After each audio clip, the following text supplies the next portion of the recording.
नमस्कार। मैं हूं डॉक्टर विनय बजरंगी।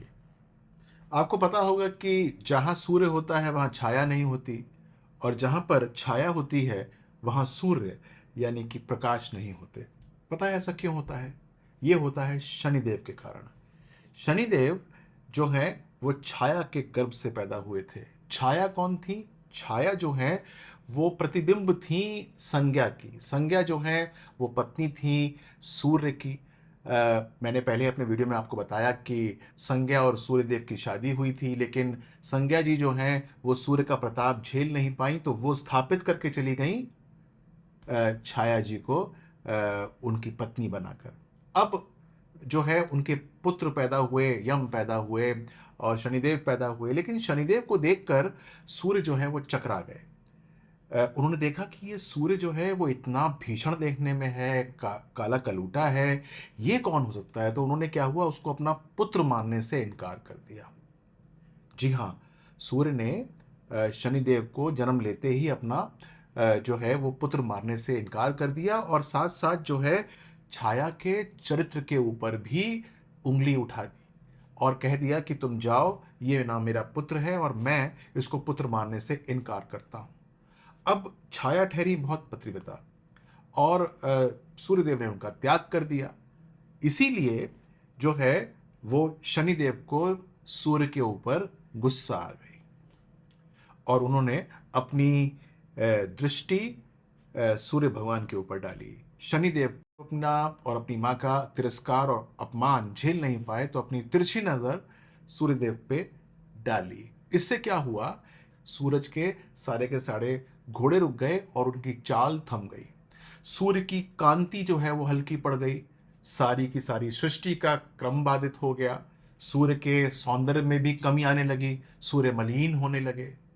तब ये सब देखकर महादेव आए बीच में, देवादिदेव महादेव। क्यों? क्योंकि शनि और यम दोनों के दोनों महादेव के ही तो शिष्य हैं। उन्होंने देखा कि यहां पर शनि जो है वो अपने पिता के ऊपर बहुत भारी पड़ रहे हैं, तो शिव जी ने दोनों को यानी कि यम को और शनि को अपने गणों में स्थान दे रखा था।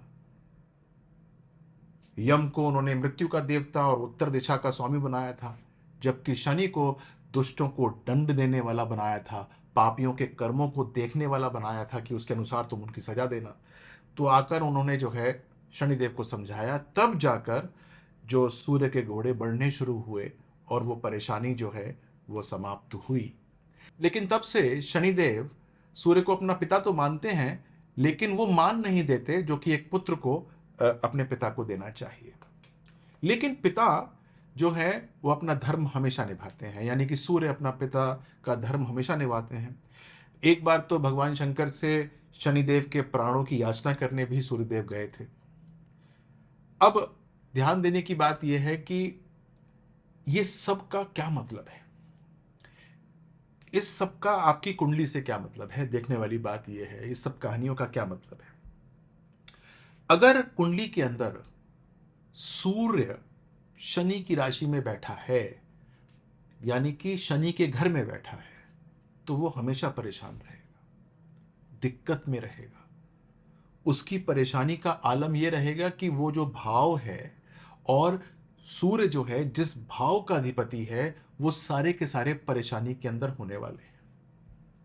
विपरीत जो है वो ठीक नहीं है, यानी कि विपरीत का मतलब यह हुआ कि यदि शनि सूर्य के घर में रहेगा तो ज्यादा परेशानी नहीं आएगी। दिक्कत आ सकती है लेकिन ज्यादा नहीं आएगी, क्योंकि वहां पर परेशानी समाप्त हो सकती है।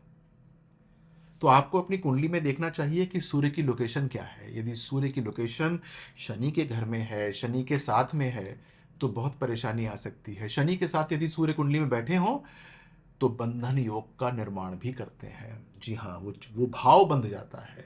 वो पूरा का पूरा जो उस घर में या उस भाव से जो भी सिग्निफिकेशंस होते हैं, वो सारे के सारे बंध जाते हैं।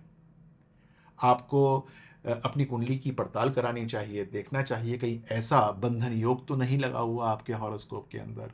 सूर्य की लोकेशन शनि के घर में तो नहीं है, और यदि शनि की लोकेशन सूर्य के घर में है तो आपको क्या करना चाहिए, क्या नहीं करना चाहिए।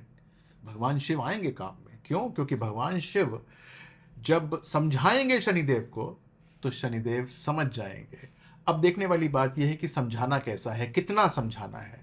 वो हॉरोस्कोप देख के पता चलता है कि समझाना इतना है कि कितना है। कितना जो है वो मलिन कर रखा है सूर्य को शनि ने, यानी कि कितना जो है अंडर परफॉर्मेंस कर रखा है। होता यह है कि आपके अंदर कॉन्फिडेंस की कमी है। आप जो है अपना काम तो करते हैं लेकिन उसका आपको जो पुरस्कार मिलना चाहिए वो नहीं होता। बीच बीच में आप करते कुछ हैं लेकिन उसका रिजल्ट जो है वो कुछ और आ जाता है। और सबसे बड़ी बात यह है कि जो सोचा नहीं होता वो होना शुरू हो जाता है। जहां पर आपका कोई मतलब नहीं होता वहां पर भी आपको अपमान सहना पड़ सकता है। तो ये सब जो है वो बंधन योग के कारण हो सकता है, जिसके कारण जो मैंने आपको बताया कि जो लोकेशन है सैटर्न की और सन की in your horoscope plays a very prominent and dominant role. अपनी जो है हॉरोस्कोप को एक बार उसकी पड़ताल सही प्रकार से कराइए। इस बंधन दोष से कैसे मुक्त होना है ये पता लगाइए। देखिए, ये मैंने आपके लिए वीडियो बनाई है। मैं शनि के ऊपर एक सीरीज भी कर रहा हूं जिसके अंदर शनि किस किस तरीके से आपको परेशानी दे सकता है दशाओं के अंदर, अंतरदशाओं के अंदर, अपनी प्लेसमेंट की वजह से या अपनी युति की वजह से, यानी कि कॉम्बिनेशन की वजह से। यदि आपको कोई स्पेशल बात पूछनी हो या कोई स्पेशल प्रोग्राम चाहिए तो नीचे कमेंट बॉक्स में आप जो है ज़रूर लिख दीजिएगा। मैं उसके ऊपर भी प्रोग्राम करने की चेष्टा करूंगा यथाशीघ्र। और कोई आपका क्वेश्चन हो प्लेसमेंट को लेकर सैटर्न की अपने हॉरोस्कोप में, वो भी आप कमेंट बॉक्स पे लिख दीजिएगा। मैं ज़रूर जो है उसको आंसर करने की चेष्टा करूंगा। मेरे चैनल को यदि आपने सब्सक्राइब ना किया हो तो अभी कर दीजिएगा, और लाइक भी कर दीजिएगा, वीडियो को शेयर भी कर दीजिएगा।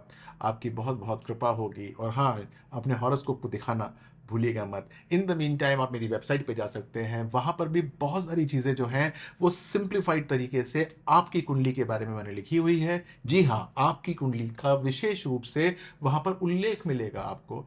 तो थोड़ा सा सर्व करना पड़ेगा, सब कुछ ठीक हो जाएगा। अपना ध्यान रखिएगा। नमस्कार।